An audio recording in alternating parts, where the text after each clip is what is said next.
Fatiga crónica. La fatiga crónica difiere de la fatiga aguda en términos de su inicio, intensidad, percepción, duración y alivio. La fatiga crónica es mucho más compleja y difícil de diagnosticar. Existen varias causas potenciales como hipotiroidismo, anemia, cardiopatía, enfermedad de Lyme, fibromegalia, neumopatía, anomalías electrolíticas, tuberculosis, hepatitis y cáncer.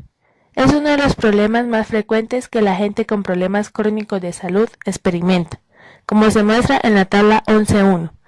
En el primer nivel de atención, muchas personas refieren fatiga crónica. La fatiga crónica con enfisema se acepta dada la fisiopatología de estas afectaciones. Otros cuadros se acompañan de fatiga transitoria, que puede controlarse con vitaminas u otros complementos farmacológicos. El resto puede cubrir los criterios de diagnóstico del síndrome de fatiga crónica, o parecer sin diagnosticarse. Tabla 11.1. Enfermedades crónicas y causas de la fatiga crónica.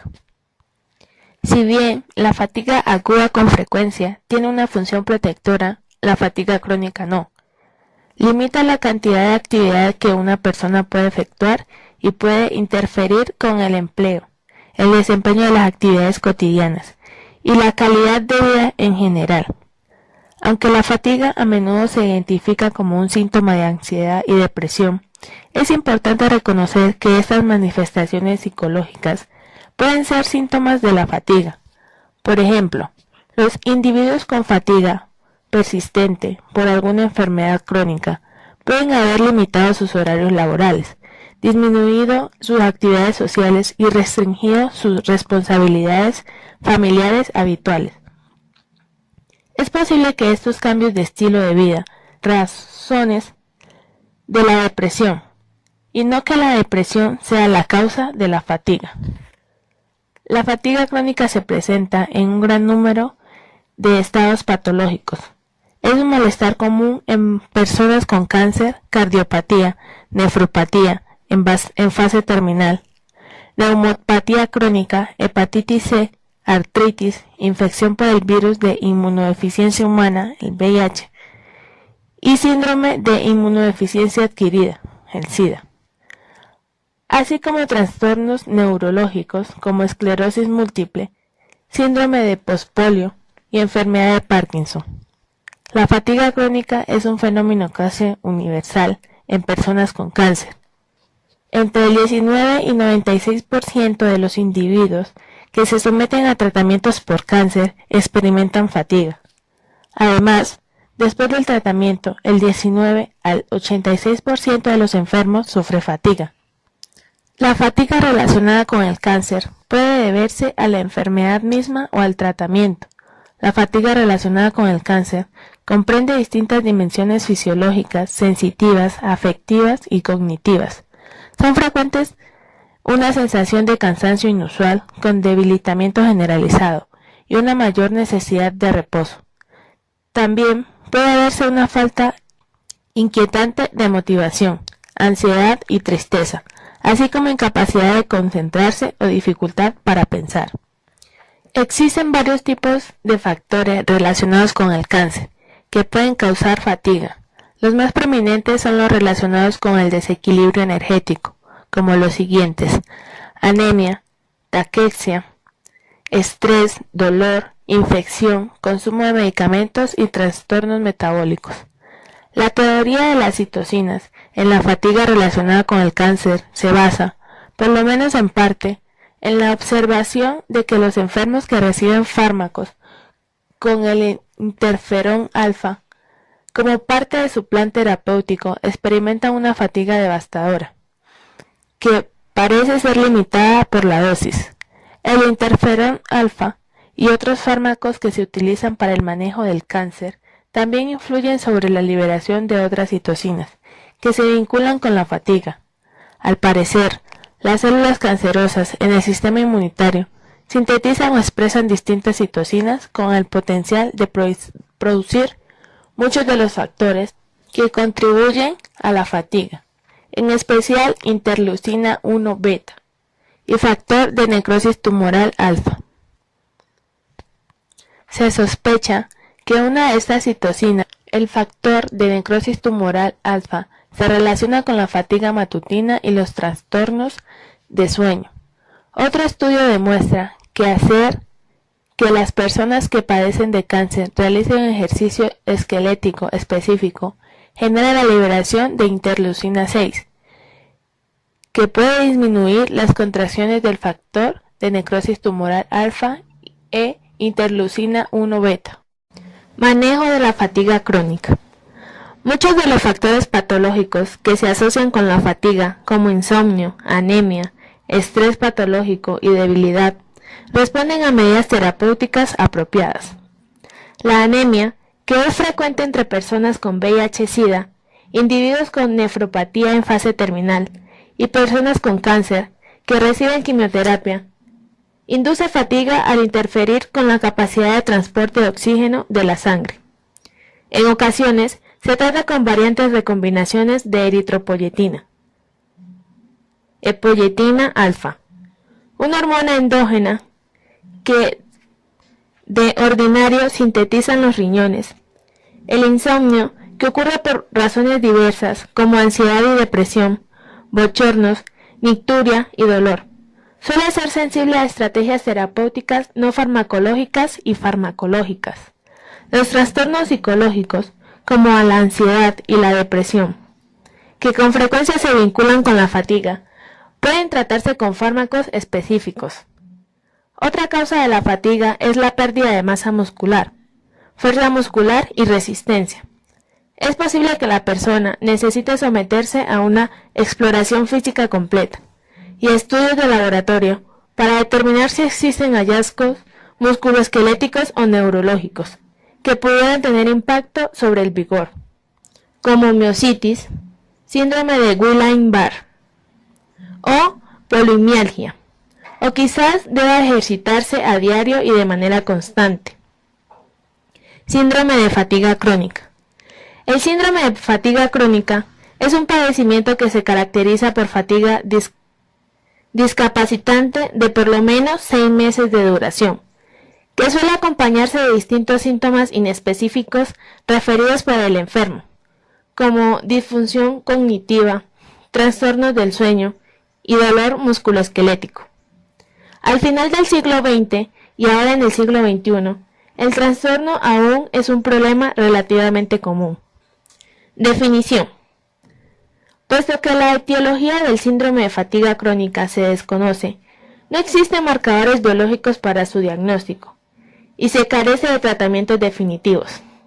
Además, la sobreposición de los síntomas del síndrome de fatiga crónica con otros trastornos funcionales, como fibromialgia, sensibilidades químicas múltiples, depresión y del intestino irritable, que también se distinguen por fatiga, complica la capacidad para definir el síndrome con algún grado de certidumbre. De hecho, el síndrome de fatiga crónica puede describir un grupo de síntomas similares que se desarrollan con trastornos fisiopatológicos distintos. Por la necesidad de contar con criterios diagnósticos, en 1988 los CDC establecieron la definición del caso para el síndrome de fatiga crónica, que fue revisada por la International Chronic Fatigue Syndrome Study Group en 1994 para clasificarse como síndrome de fatiga crónica. La fatiga debe evaluarse por medios clínicos, causar agotamiento mental y físico intenso, y producir una reducción significativa del nivel de actividad del individuo respecto del premórbido. Además, debe haber una evidencia de la presencia concurrente de 4 de los 8 síntomas siguientes: irritación faríngea, ganglios linfáticos cervicales o axilares hipersensibles, dolor muscular, dolor poliauricular, sin aumento de volumen o eritema, cefalea, sueño no reparador y malestar general posterior al ejercicio que persiste por más de 24 horas. La fatiga y los síntomas concurrentes deben tener una duración de 6 meses o más. La tabla 11.2 ilustra ejemplos de las alteraciones que pueden imitar el síndrome de fatiga crónica. Los recuadros 11.1 y 11.2 Delinean los síntomas definidos por los CDC para el síndrome de fatiga crónica y los criterios para el diagnóstico del síndrome. Fisiopatología. Las teorías de la patogénesis del síndrome de fatiga crónica incluyen la expresión genética, las infecciones, el estrés y los trastornos psicológicos previos, una disfunción del eje hipotálamo-hipófisis suprarrenales, las funciones nutricionales o el incremento del estrés oxidativo y nitrosativo. A pesar de la gran cantidad de investigación y el desarrollo de varias teorías, la fisiopatología subyacente al síndrome de fatiga crónica sigue sin identificarse. Muchas personas con síndrome de fatiga crónica atribuyen el inicio de su enfermedad a una infección semejante a la gripe. Así, el vínculo entre agentes infecciosos como el virus de Epstein-Barr, el hipervirus humano 6, la levadura cándida, las bacterias Borrelia y otros se ha estudiado de forma extensa. No obstante, hasta la fecha ninguno de estos agentes se ha asociado de manera concluyente en relación causa-efecto con el desarrollo del síndrome de fatiga crónica. Se propone que el sistema inmunitario podría reaccionar de modo excesivo a un agente ambiental, probablemente un agente infeccioso, o a un estímulo interno y que sea incapaz de autorregularse una vez que la agresión infecciosa termina. Tabla 11.2. Ejemplos de alteraciones que pueden presentarse como fatiga crónica. Recuadro 11.1. Síntomas del síndrome de fatiga crónica según los CDC. La fatiga del síndrome de fatiga crónica se acompaña de síntomas característicos que duran por lo menos 6 meses. Incluyen problemas de la memoria y concentración, problemas de sueño, dolor muscular persistente, dolor articular sin eritema o aumento de volumen, cefaleas, hipersensibilidad en ganglios linfáticos, aumento del malestar general, fatiga y sensación de enfermedad tras ejercicio, irritación faríngea. Otros síntomas. Los síntomas que se listan antes son los que se utilizan para establecer el diagnóstico de esta enfermedad. Sin embargo, muchas personas con el síndrome de fatiga crónica pueden experimentar otros síntomas, entre otros. Síndrome de intestino irritable, depresión o problemas psicológicos, irritabilidad, cambio de estado de ánimo, ansiedad, ataques de pánico, escalofríos y sudoración nocturna.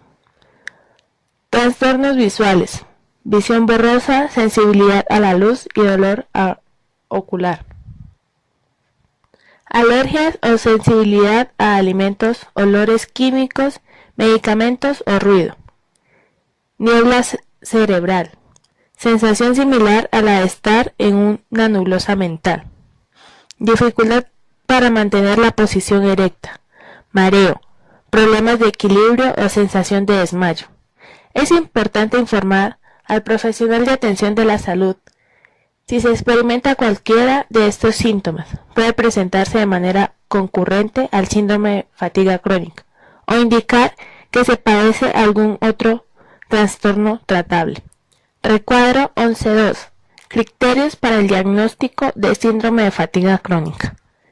El médico debe considerar un diagnóstico de síndrome de fatiga crónica si se cubre estos dos criterios.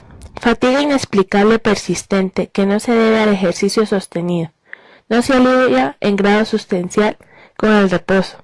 Es de inicio reciente. No se ha padecido durante toda la vida y tiene como consecuencia una reducción significativa de los niveles previos de actividad. Presencia de 4 o más de los síntomas siguientes durante 6 o más meses.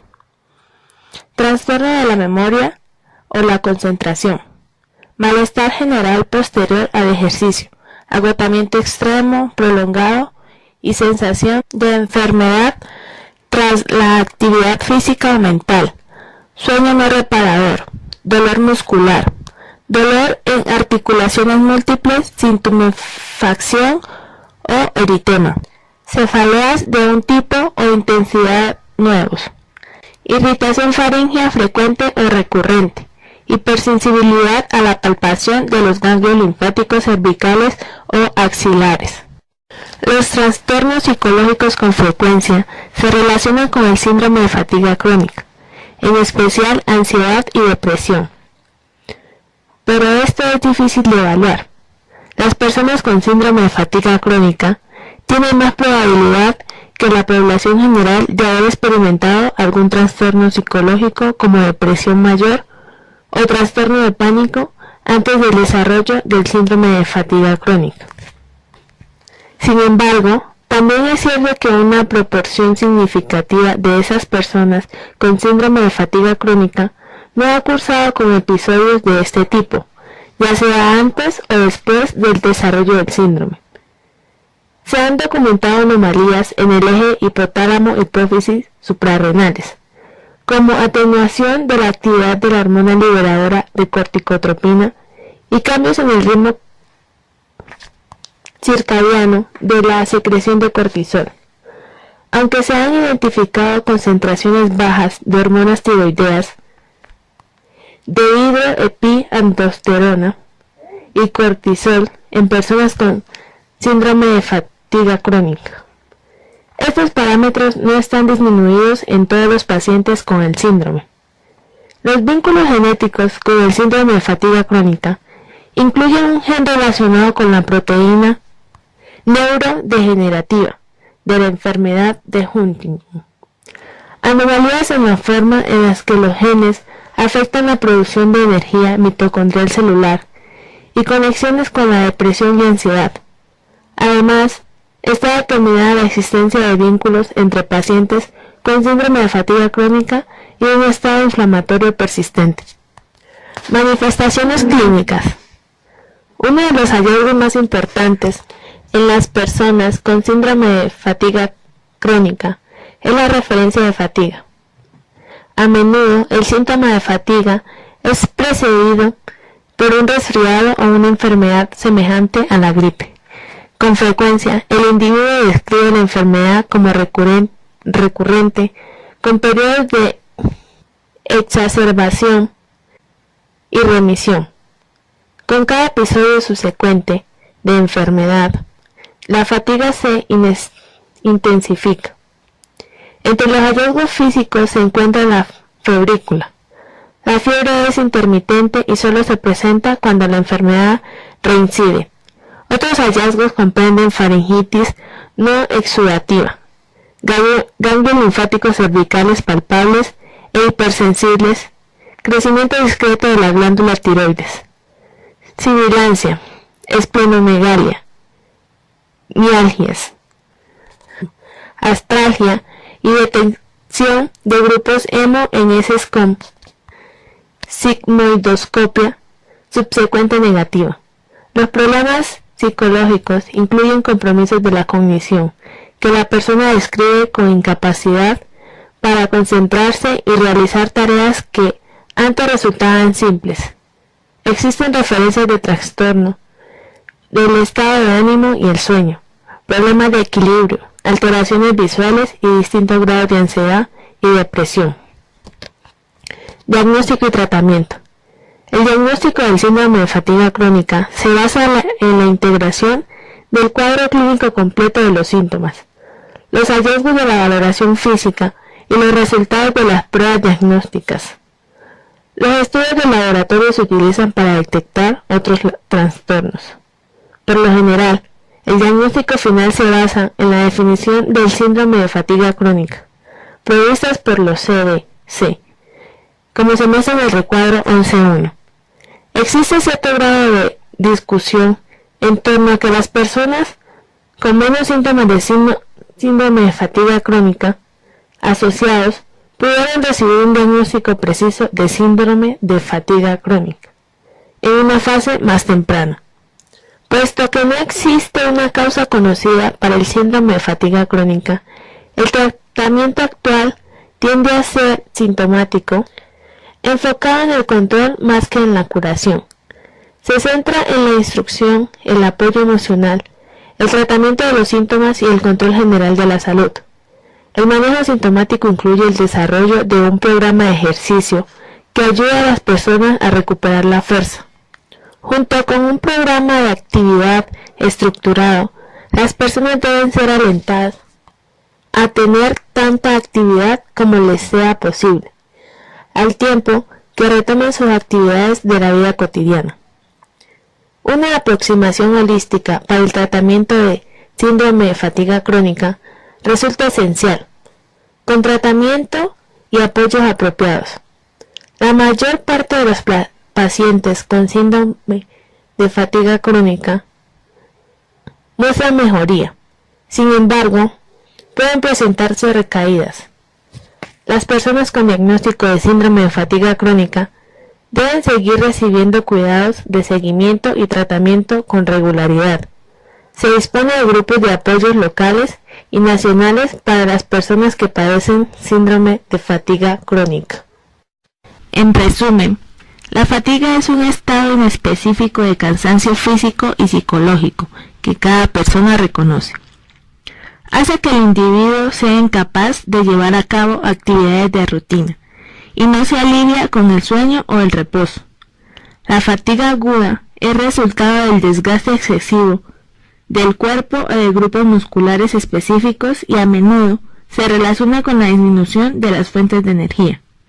La fatiga crónica en muchas ocasiones se asocia con un trastorno específico o una enfermedad crónica y puede aliviarse cuando los efectos de la enfermedad se corrigen.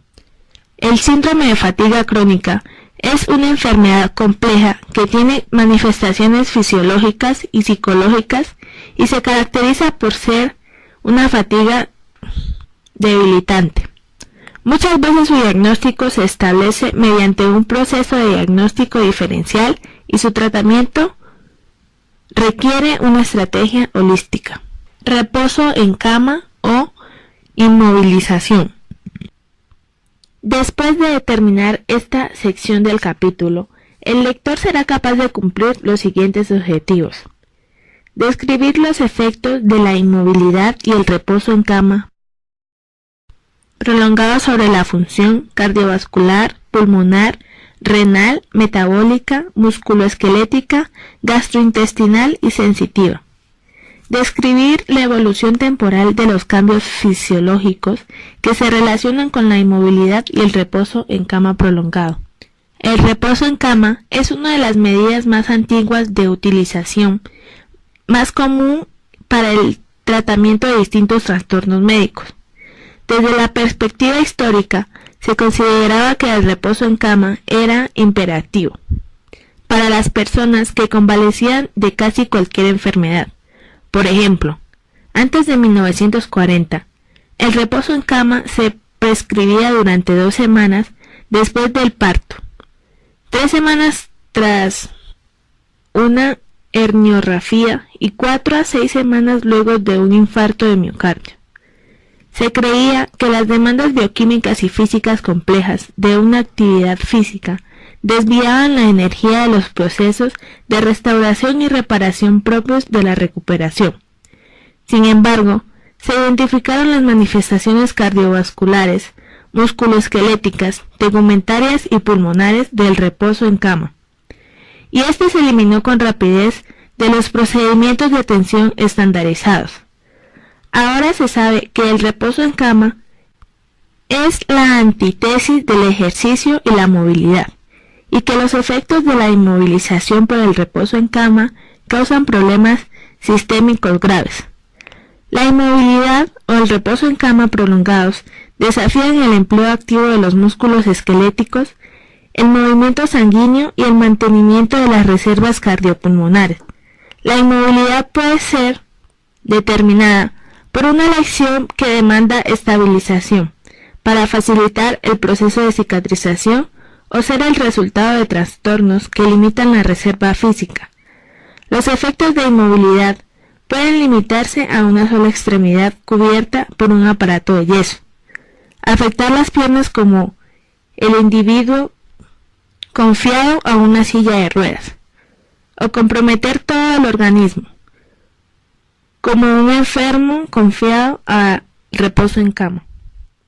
El reposo en cama y la inmovilidad se vinculan con múltiples resultados adversos, como debilitamiento general, intolerancia a los cambios ortostáticos, atelectasias, neumonía, tromboembolías, retención urinaria, estreñimiento, atrofia muscular, osteoporosis y anomalías de la percepción sensitiva.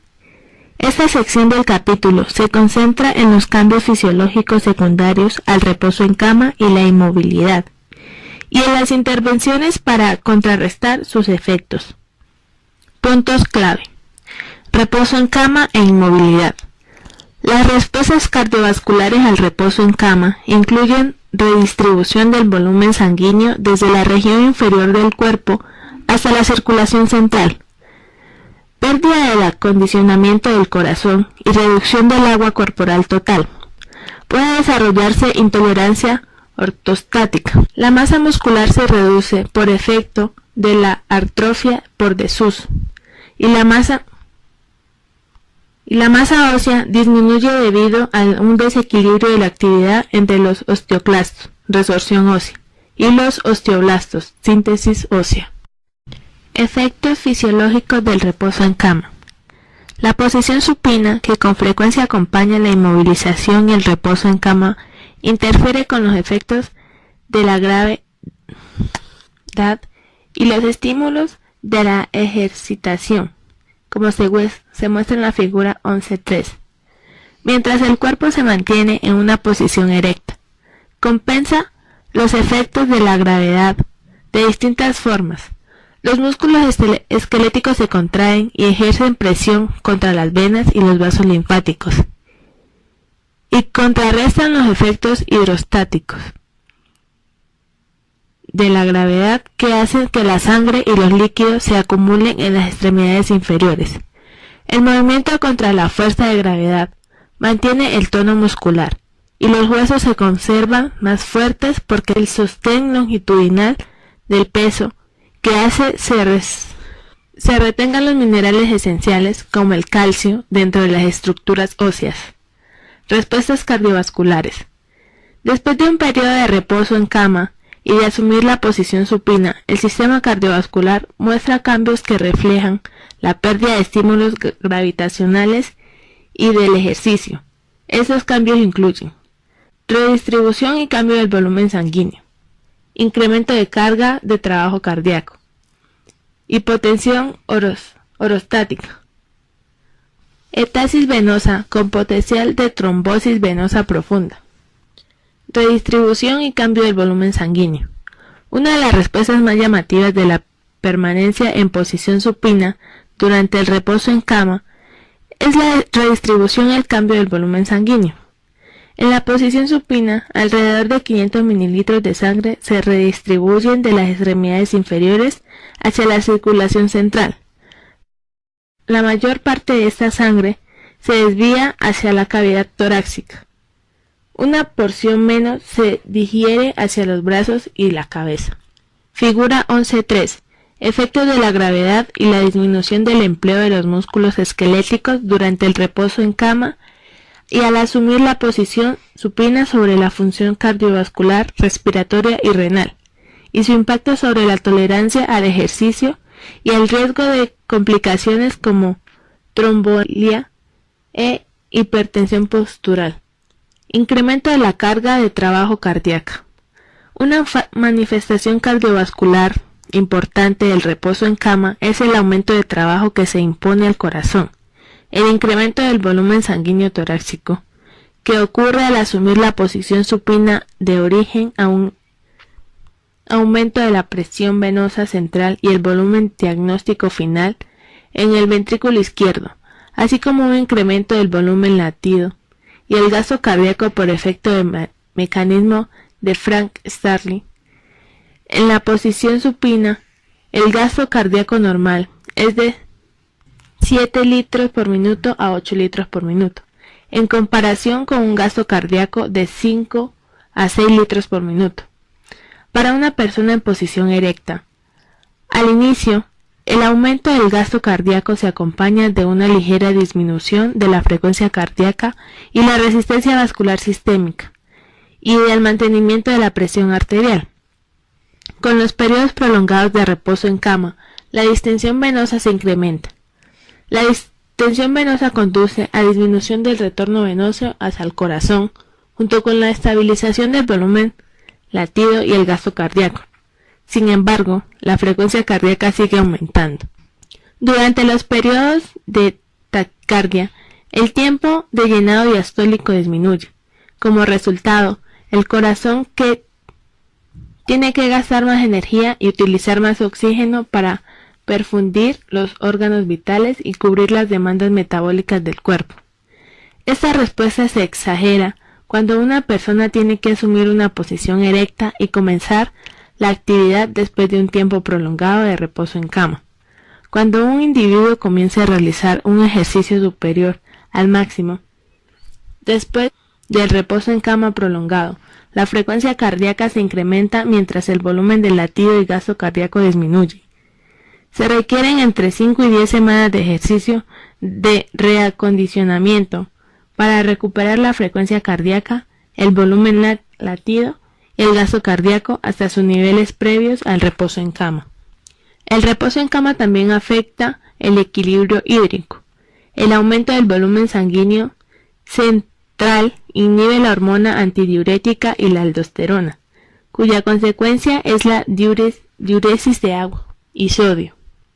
En la posición supina, la diuresis inicia el primer día, cuando el desplazamiento de la sangre desde las extremidades inferiores hasta la cavidad torácica tiene lugar.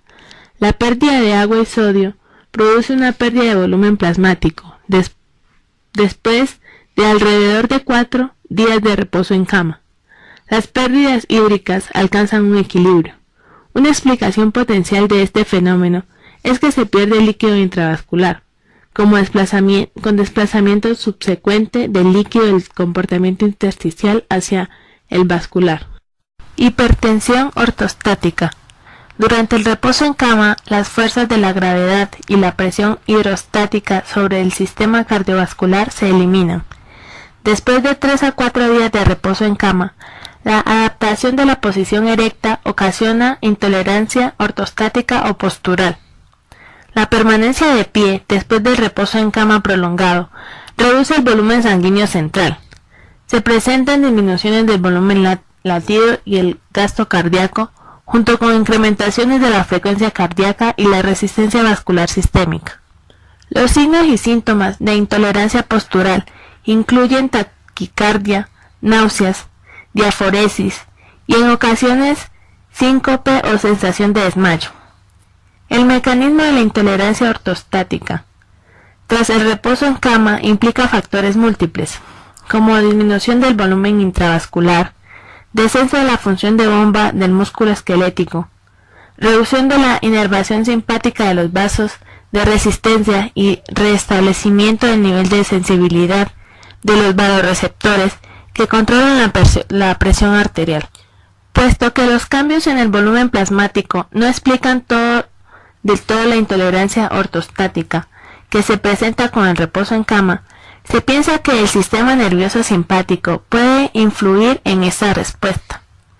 También se ha sugerido que la disminución del volumen latido, que tiene lugar al asumir la posición erecta después del reposo en cama, puede deberse a reducción del tamaño y la distensibilidad del ventrículo izquierdo, que ocurre en la respuesta a la disminución de las condiciones de carga del corazón. Estasis venosas. Las estasis venosas en las piernas deriva de la falta de función de bomba del músculo esquelético, que facilita el retorno venoso hacia el corazón.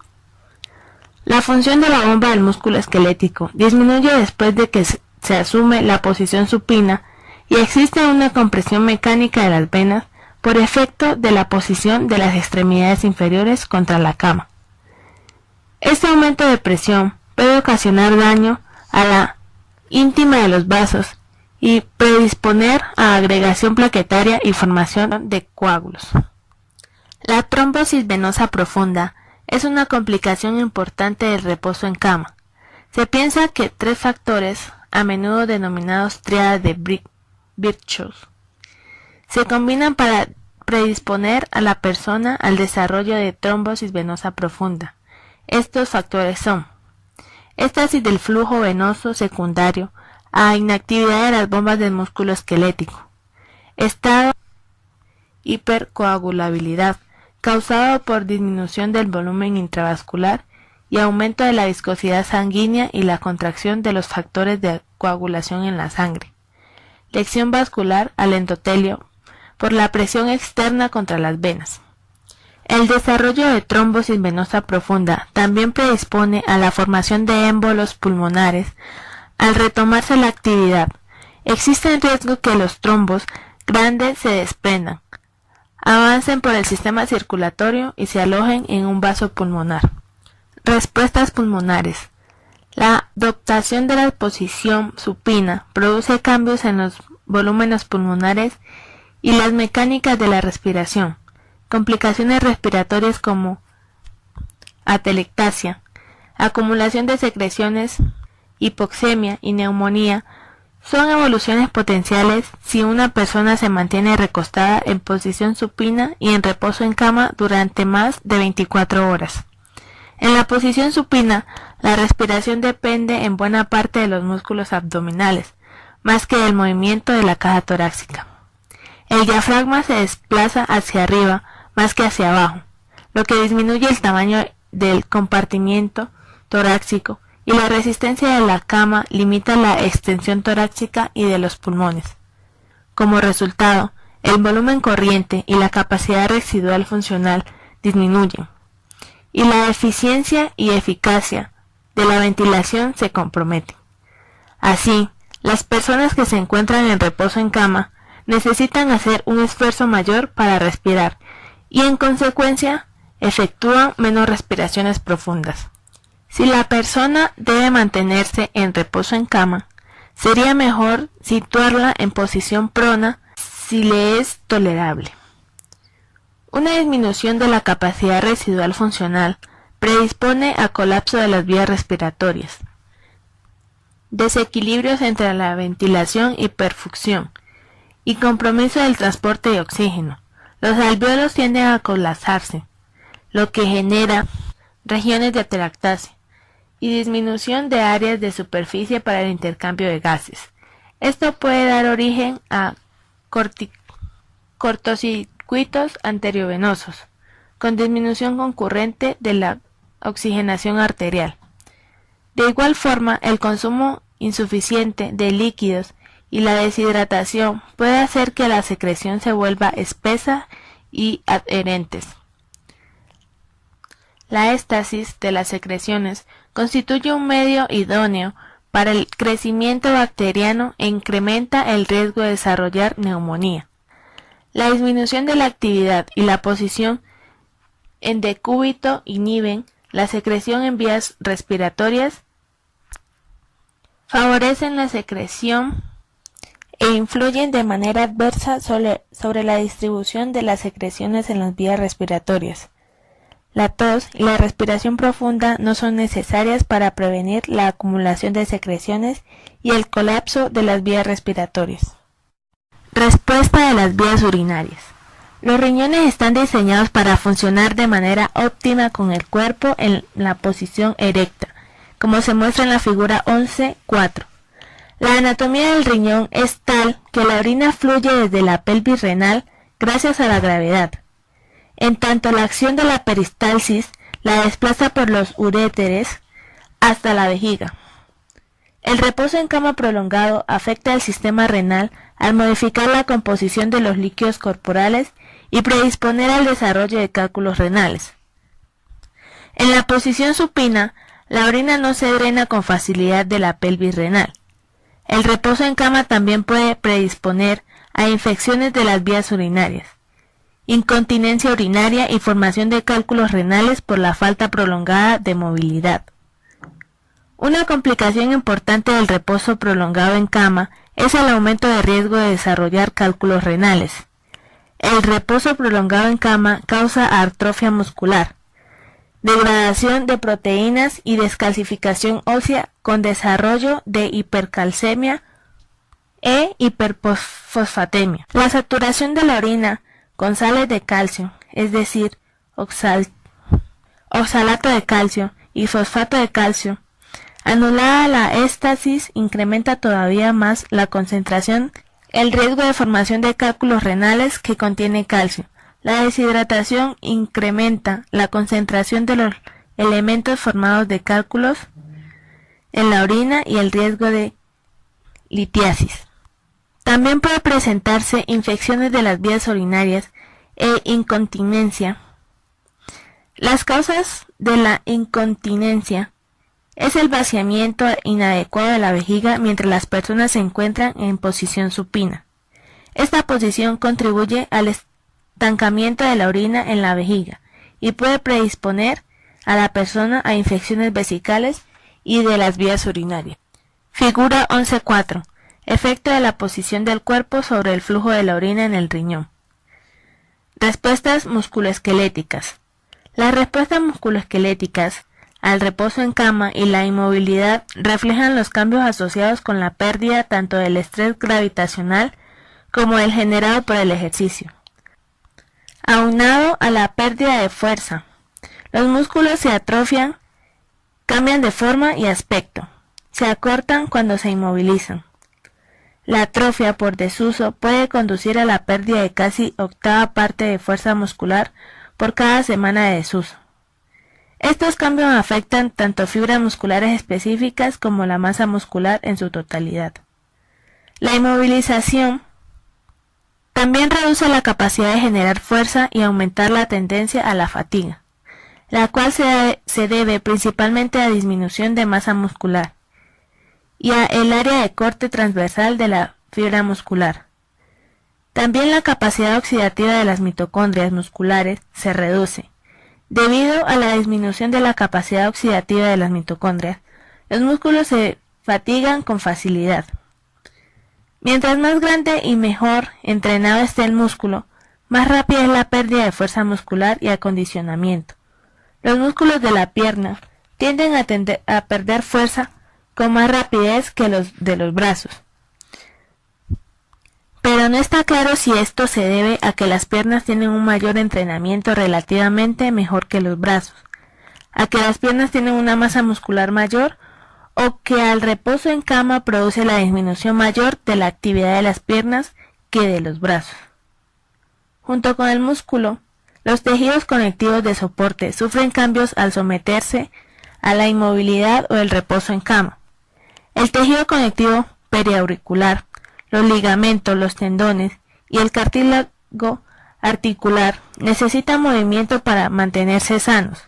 Los cambios de la estructura y la función del tejido conectivo se hacen evidente entre 4 y 6 días después de la inmovilización y persistente incluso después de reiniciar la actividad normal.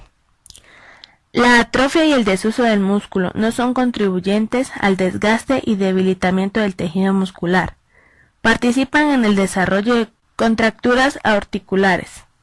Una contractura es el acortamiento anómalo de los tejidos musculares y conectivos, que hace que el músculo muestre gran resistencia al estiramiento. Las contracturas se presentan cuando los músculos no tienen la fuerza necesaria para mantener su integridad, es decir, su función apropiada y su rango de movimiento completo. Las contracturas se desarrollan de manera primordial en torno a articulaciones en las que existe un desequilibrio de la fuerza muscular entre grupos musculares antagonistas. Si se permite que avance, la contractura afecta a los grupos musculares, los tendones, los ligamentos y la cápsula articular. La articulación queda limitada en su desempeño y rango de movimiento, y es más propensa a desarrollar una contractura. Otra consecuencia de la inmovilidad prolongada y el reposo en cama para el sistema musculoesquelético es la pérdida de mineralización ósea. El hueso es un tejido dinámico en el que tiene lugar un depósito continuo y una sustitución de minerales en respuesta al estímulo dual del soporte del peso y la tracción muscular. De acuerdo con la ley Wolff, la densidad del hueso guarda una proporción directa con el estrés que se aplica sobre él. El mantenimiento de la función ósea depende de dos tipos de células, osteoblastos y osteoclastos. Los osteoblastos actúan en la construcción de la matriz del hueso, en tanto que los osteoclastos se encargan de la degradación de la matriz ósea. Los osteoblastos dependen del estrés que producen la movilidad y el soporte del peso para llevar a cabo su función. Durante la inmovilización y el reposo en cama, la formación de hueso nuevo se detiene, pero los osteoclastos siguen realizando su función. Cuando el hueso experimenta una carencia de estrés, como con el reposo en cama o la inmovilización, existe un grado mayor de resorción que de formación ósea, cuyo resultado es la pérdida de mineralización del hueso, u osteoporosis por desuso. El grado al que la desmineralización del hueso puede revertirse se desconoce. Sin embargo, la pérdida permanente de masa ósea y la osteoporosis son complicaciones potenciales de la inmovilización a largo plazo. La osteoporosis representa un aumento de la porosidad del esqueleto por reducción de la masa ósea. Los huesos pueden comprimirse con facilidad y deformarse. Por efecto, la falta de firmeza estructural. Los huesos pueden fracturarse con facilidad. La mejor medida para prevenir la osteoporosis es comenzar los ejercicios con soporte de peso tan pronto como sea posible. El tipo de ejercicio que se realiza es en particular importante para la magnitud de la carga influyente sobre la densidad ósea más que el número de ciclos de carga. Respuestas metabólicas, endocrina e inmunitaria. Respuestas metabólicas. Los cambios metabólicos y endocrinos reflejan la ausencia de la estimulación tanto gravitacional como por ejercicio durante el reposo en cama y inmovilización. La tasa metabólica basal cae en respuesta a la disminución de los requerimientos corporales de la energía. Los procesos anabólicos se tornan lentos y los procesos catabólicos se aceleran, lo que conduce a un desequilibrio nutricional con balance nitrogenado negativo. Las personas con un balance nitrogenado negativo experimentan náuseas y anorexia, lo cual contribuye a su estado catabólico. Respuestas endocrinas. En general, el reposo en cama produce un desacoplamiento de la estimulación hormonal y una falta de respuesta en el órgano blanco. Las concentraciones de hormona tiroidea tienden a fluctuar y los niveles de hormona, como insulina y cortisol, tienden a reducirse. Un cambio hormonal importante que se presenta con los periodos prolongados de inmovilidad es el aumento de la concentración sérica de hormona paratiroidea, como consecuencia de la hipercalcemia secundaria al reposo en cama. Las personas que se someten a periodos prolongados de reposo en cama con frecuencia muestran cambios en la liberación circadiana de distintas hormonas. En condiciones normales, la insulina y la hormona de crecimiento presentan 2 picos cada día. En individuos que permanecieron 30 días en reposo en cama, se detectó un solo pico diario de estas hormonas. Otros cambios hormonales incluyen un pico vespertino de adrenalina en vez de lo normal, que se presenta temprano en la mañana, y un pico temprano de aldosterona en lugar de usual que ocurre al mediodía y se observa en personas con actividad normal. El individuo que se encuentra en reposo en cama también experimenta una capacidad de respuesta anómala a las acciones de la insulina. La razón de esta intolerancia no obedece a la carencia de insulina, sino más bien a un incremento de la resistencia a la acción de la hormona, que produce un estado de hiperglucemia e hiperinsulinemia. Las causas potenciales de la falta de respuesta de la glucosa a la insulinemia, incluyen defectos en la supresión de la síntesis hepática de la glucosa, defectos en la estimulación de la captación de glucosa que genera la insulina en los tejidos periféricos, o ambas. Esta resistencia inducida a la insulina podría explicar el equilibrio nitrogenado negativo que se identifica en pacientes que se someten a reposo en cama prolongado. Respuestas inmunitarias. El sistema inmunitario también sufre cambios fisiológicos relacionados con el reposo en cama, incluido un incremento de la producción interleucina 1, interleucina 6 y factor de necrosis tumoral alfa.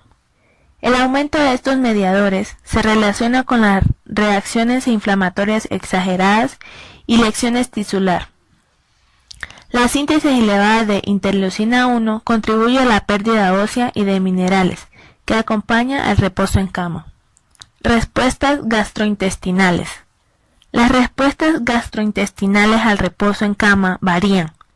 Pérdida de apetito, disminución de la velocidad de absorción y desagrado por los alimentos se combinan para contribuir a la hipoproteinemia nutricional.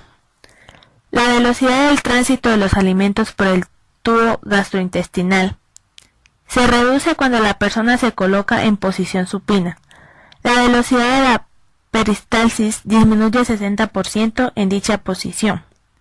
Asimismo, la pérdida de volumen plasmático y deshidratación se combina para exacerbar los problemas gastrointestinales. Por tanto, el estreñimiento y la implicación fecal son complicaciones frecuentes cuando las personas experimentan periodos prolongados de inmovilización y reposo en cama. Con la inactividad, el desplazamiento de las heces por el colon se vuelve lento. El acto de la defecación requiere la acción coordinada de los músculos abdominales, el diafragma y el elevador del ano. La persona inmovilizada sufre atrofia y pérdida del tono muscular, lo que interfiere con el acto de la defecación normal. Respuestas sensitivas. El reposo en cama y la inmovilización reduce la calidad y cantidad de información sensorial disponible para la sensibilidad sinestésica, visual, auditiva y táctil. También limita la capacidad de la persona para interactuar con el ambiente y contribuyen al compromiso de las respuestas sensitivas. Fenómenos comunes incluyen alteraciones de las sensaciones del movimiento del cuerpo y las extremidades, alucinaciones visuales y auditivas, sueños vividos, procesos de pensamientos ineficientes, pérdida de contacto con la realidad y alteraciones de la estimulación táctil. Además de la privación sensorial relacionada con el reposo en cama y la inmovilización prolongada, las personas pueden experimentar una monotonía sensorial que depende del ambiente hospitalario. Los ruidos repetitivos y significado de los monitores cardíacos, los ventiladores y el personal hospitalario, junto con un ambiente que podría carecer de un ciclo día-noche normal, también contribuyen a las anomalías de la percepción sensorial. Respuestas cutáneas. Excepto por las plantas de los pies, la piel no está diseñada para soportar peso. Sin embargo, durante el reposo en cama, una gran área de superficie de la piel sostiene el peso y se encuentra en contacto constante con la superficie de la cama. La presión constante se transmite hacia la piel, el tejido subcutáneo y el músculo, en particular a los tejidos que cubren las prominencias óseas. Ese contacto persiste, causa una mayor compresión y compromete el flujo sanguíneo capilar normal, lo que interfiere con el intercambio de nutrimentos y productos de desecho. El resultado puede ser isquemia y necrosis tisulares y desarrollo de úlceras por presión. Evolución temporal de las respuestas fisiológicas. Las respuestas de pérdida de acondicionamiento ante la inactividad por inmovilización y reposo en cama afectan todos los sistemas corporales. Uno de los factores importantes que deben tener en mente es la rapidez con la que los cambios ocurren y el periodo que se requiere para sobreponerse a ellos. El cuerpo responde a un patrón característico a los efectos de la posición supina y el reposo en cama.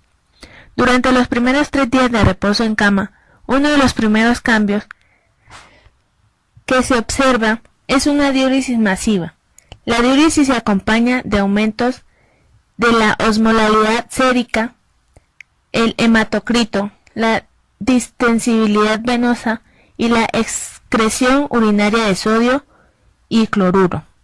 Las pérdidas hídricas se estabilizan alrededor del cuarto día. Para los días 4 a 7 se observan cambios en el sistema hemolítico. El fibrinógeno y la actividad fibrinolítica se incrementan y el tiempo de coagulación se prolonga. El sistema cardiovascular responde con una reducción del gasto cardíaco y el volumen latido. La tasa metabólica disminuye mientras mayor sea el tiempo que se permanece en reposo en cama. Entre los días 8 y 14 se observan efectos adicionales sobre el sistema hemolítico. El número de eritrocitos descendientes y la capacidad fagocítica de los leucocitos se reduce. La masa corporal magra disminuye y después de 15 días de reposo en cama se desarrollan osteoporosis e hipercalciuria. Respuestas psicosociales. A menudo, la inmovilidad define el escenario para los cambios de la respuesta individual a la enfermedad. La gente se adapta al reposo prolongado en cama y la inmovilidad mediante distintas respuestas fisiológicas y cambio del afecto, la percepción y la cognición. Los cambios afectivos incluyen el incremento de la ansiedad, temor, depresión, hostilidad, cambios rápidos del estado de ánimo y alteraciones de los patrones normales de sueño. Estos cambios del estado de ánimo se presentan en las personas hospitalizadas, que se sujetan a periodos prolongados de reposo en cama e inmovilización, y en individuos que se encuentran confinados, como los astronautas y los prisioneros.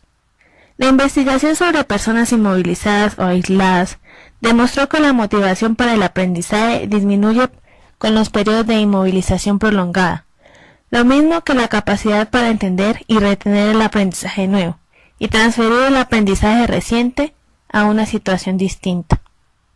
Manejo de las personas inmovilizadas o en reposo en cama. Debe utilizarse una estrategia holística al cuidar de personas que se encuentran inmovilizadas o requieren periodos prolongados de reposo en cama. Las intervenciones y el tratamiento han de incluir acciones dirigidas a cubrir las necesidades físicas y psicosociales del individuo. Las metas de los cuidados de las personas inmovilizadas comprenden estructuración de un ambiente seguro en el que los cuidados el individuo no se encuentre en riesgo de complicaciones. Provisión de actividades recreativas para afrontar los problemas relacionados con la privación sensorial y prevención de las complicaciones del reposo en cama mediante la implementación de un plan de cuidados interdisciplinario que incluya horarios para cambios de la posición, intervenciones profilácticas para prevenir trombosis venosa profunda, e interconsulta con disciplinas diversas para proporcionar un abordaje de atención y tratamiento integral. En resumen, durante los últimos 75 años, la utilización del reposo en cama sufrió un cambio total al dejar de ser el tratamiento estándar para distintas enfermedades. Con el paso del tiempo, los hallazgos de la investigación han descrito las consecuencias deletéreas de la inactividad. Todos los sistemas orgánicos se afectan por complicaciones que derivan de la inmovilización y el reposo en cama prolongados. Las respuestas al reposo en cama y la inmovilización afectan todos los sistemas corporales. Uno de los factores importantes es la rapidez con la que se presentan los cambios y el largo periodo que se requiere para sobreponerse a los efectos del reposo en cama y la inmovilización prolongados. Los efectos adversos incluyen disminución del gasto cardíaco, intolerancia orostática, deshidratación y privación sensorial, así como el potencial de desarrollo de tromboflebitis, neumonía, listiasis renal y úlceras por presión. Ejercicios de revisión. 1.